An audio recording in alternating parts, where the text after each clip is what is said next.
పాడు. నీవు ఎవరో తెలియనప్పుడే, నీ పేరు ఎరుకనప్పుడే ఎవరో వచ్చి పాంప్లెట్ ఇచ్చి నీ గురించి చెప్పారయ్యా. ఎవరో వచ్చి పాంప్లెట్ ఇచ్చి నీ గురించి చెప్పారయ్యా. ఇక మొక్కకుండా ఉండగలనా, నిన్ను మొక్కకుండా ఉండగలనా, మొక్కకుండా ఉండగలనా నిన్ను.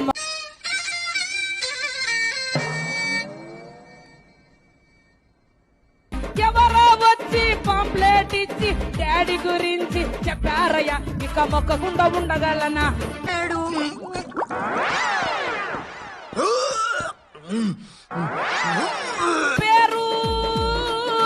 ఎరుగన్నప్పుడే పోనీ గొంతు బాగుందా పాట వినడానికి? డబ్బాలో రాళ్ళేసినట్టు గెల గెల గెల సౌండ్.